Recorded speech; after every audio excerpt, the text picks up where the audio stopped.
자들은 산으로 도망할지어다. 지붕 위에 있는 자는 집 안에 있는 물건을 가지러 내려가지 말며 밭에 있는 자는 겉옷을 가지러 뒤로 돌이키지 말지어다. 그날에는 아이벤 자들과 젖먹이는 자들에게 화가 있으리로다. 너희가 도망하는 일이 겨울에나 안식일에 되지 않도록 기도하라. 아멘. 마태복음 24장, 25장 예수님께서 이 땅의 지상사역 말기에 쉽게 이야기하면 그 예루살렘 성전 맞은편에 올리브산 혹은 감람산이라고 그러는데 그 감람산에서 하셨던 가르침인데 오늘 본문은 그렇게 시작합니다. 제자들과 함께 예수님께서 성전에서 나오는데 제자들이 성전을 보고 쉽게 이야기하면 와, 이 예수님이 예루살렘이 성전이 대단하지 않습니까? 아마 그렇게 했을 때에 예수님께서 그 예루살렘 성전이 무너지고 멸망하고 그리고 되어질 것이다 라고 했을 때에 이 제자들이 감람산에 와서 다시 묻습니다. 어느 때 이와 같은 일들이 일어날 것인가 라고 했는데 묻기를 예루살렘 멸망에서 시작되어지지만은 이 세상 끝날 주의 재림에 관해서 말씀해 가고 있는 것을 보게 됩니다. 예수님께서 예루살렘은 언제 망하고 우주적인 종말은 이와 같은 징조, 이와 같은 것들이 나타날 것이다. 구분을 하지 않아요. 그래서 그러나 어떤 학자들은 오늘 본문의 1절에서 35절까지는 예루살렘 멸망에 관한 것이고 그 이후에 우주적인 종말에 관한 것이다. 그렇게 구분하는 사람이 있습니다만은 그렇게 구분하는 거 필요할지도 모르겠어요. 그러나 오늘 아침에 나누기를 원하는 것은 예수님께서 정확하게 칼같이 구분하지 않으셔서 어떻게 보면 왔다 갔다 하는 것 같고, 물론 맨 마지막에 보면 그날과 그때는 아무도 모르고 아버지 하나님만 아시느니라, 아들도 모르고 오직 아버지만 아시느니라 해서 정확하게 표현을 하고 있는 부분도 있습니다만은 오늘 우리에게 주신 이 말씀 전체적으로 정말 엄청나게 많은 것을 뭐라 그럴까요? 막 쏟아 내신 말씀이라 이렇게 볼 수 있습니다. 오늘 나누기를 원하는 것은 딱 하나입니다.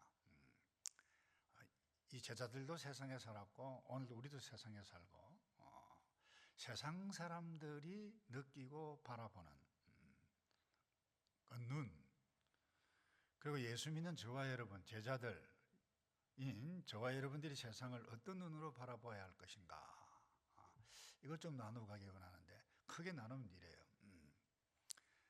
마지막 때가 되면 이 영적으로 첫 번째 굉장히 혼란한 때가 온다. 거짓 선지자들이 많이 일어난다. 그 다음에 영적으로 혼란이 일어난과 동시에 이 국가와 국가, 나라와 나라 사이에 전쟁이 많이 일어날 것이다.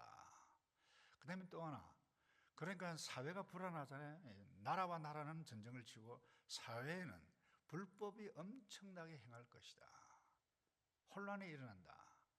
그리고 그 사람들 사이에 불법을 행하기 때문에 사랑이 식어질 것이다.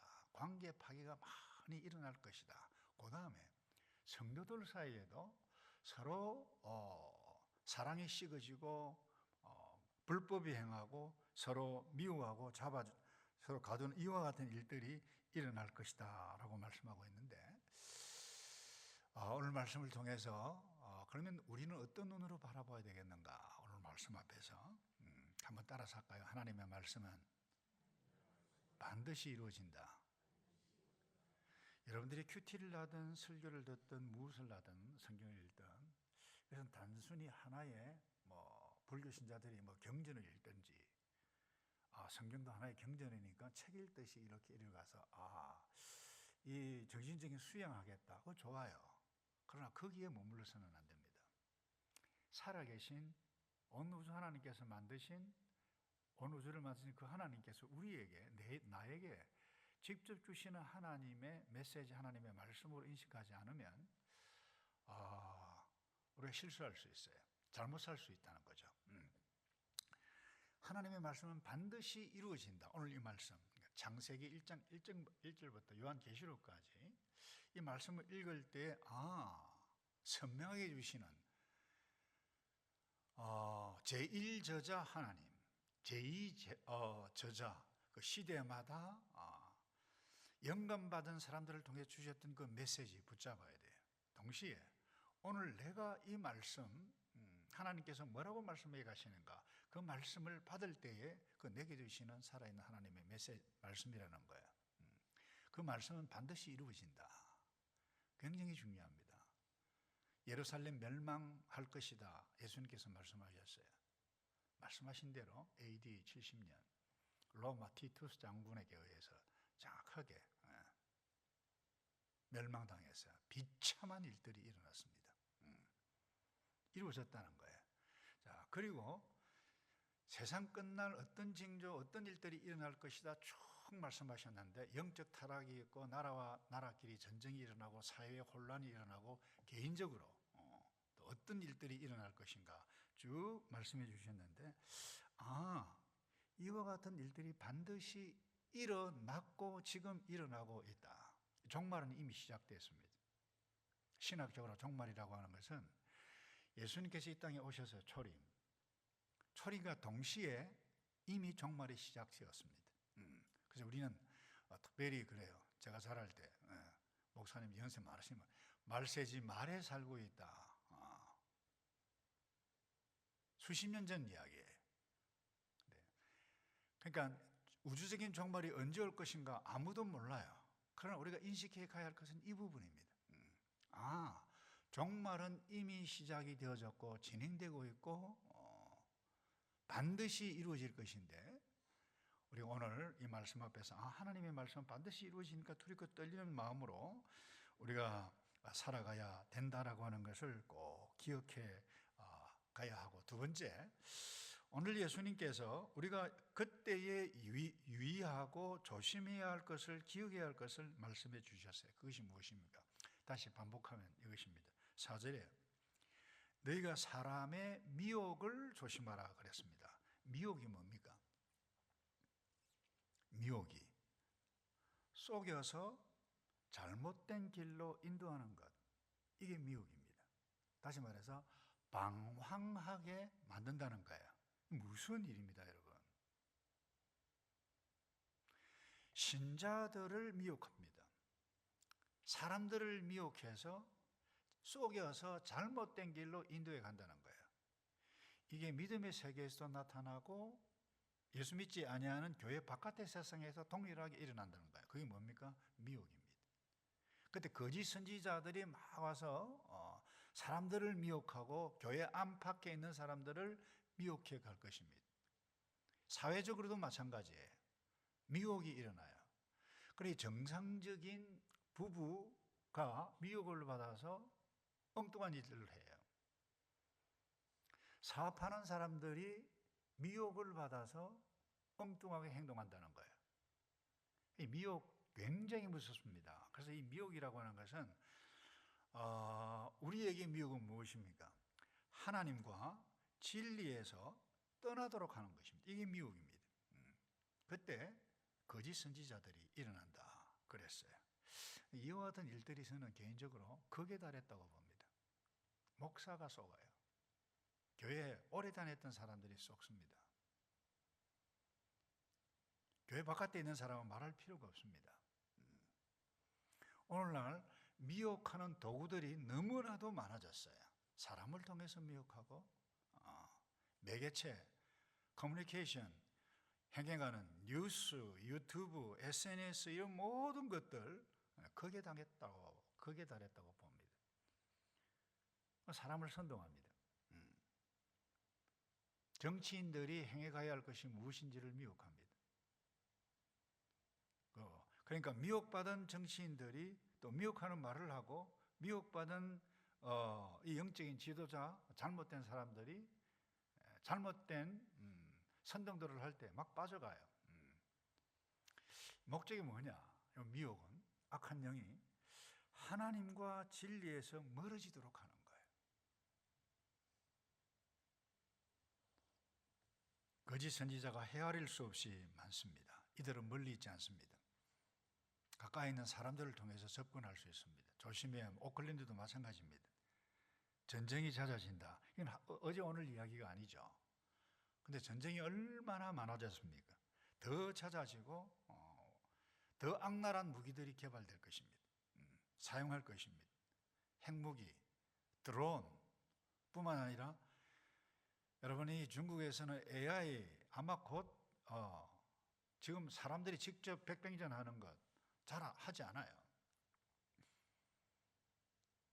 그래서 어떤 학자는 이 중국 AI 로버트가 막 뛰어놀고 차 탁구를 하는데 그야말로 다 받아내고 사람을 이기고 이와 같은 일들. 여러분 전쟁의 AI를 통해서 전쟁에 이미 드론을 통해서 공격을 하잖아요. 이와 같은 살상 행위들이 엄청나게 악랄하게 일어날 것이다. 근데 이보다 더 심각한 것은 이 부분입니다. 12절에 이런 말씀이 있죠. 불법이 성함으로 많은 사람의 사랑이 식어지리라. 이런 불법이 무엇입니까? 한자로 하면 법이 아니다는 거예요. 그런데 엄밀하게 이야기하면 하나님과 진리에서 떠나는 모든 행위가 불법이에요. 그러다 보니 사랑이 없어요. 제가 이런 이야기해서 죄송한데 정치 이야기를 미국의 트럼프 대통령이 들었었어요. 하나님의 창조질서 기본적인 원리를 행해가는 것, 와 잘한다, 박수 치고 싶은 마음이 많아요. 그런데 자기 민족의 유익만을 행하다 보니까 뭐예요? 자기 민족에게는 좋은데 다른 사람에게는 뭐예요? 그건 불법이 되는 거예요. 상식을 뛰어넘어요. 이게 미국 그렇죠, 러시아 그렇죠, 대한민국 그렇죠, 북한 그렇죠. 이것들이 나타나니까 어떤 일이 일어납니까? 결국 불법이에요. 결국 사랑이 식어집니다. 다른 사람 죽어도 좋다는 거예요. 산불이 나서 죽든지 말든지 자기 정치 논리 가지고 예산 가지고 장난치는 이와 같은 것들을 볼 때 다 뭐예요? 하나님과 진리를 떠나는 정치인, 종교 지도자, 교회 안팎에 있는 모든 사람들. 그래서 예수님께서 우리에게 제자들에게 주신 말씀이 무엇입니까?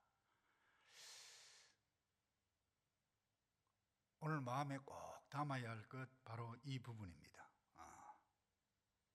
이 모든 부분을 기억해 가야 하는데 6절에 이렇게 말씀합니다.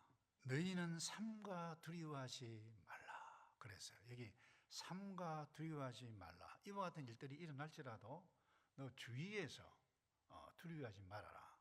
마음 단단히 먹고 두려워하지 말아라. 겁먹으면 그 큰일 난다는 거예요.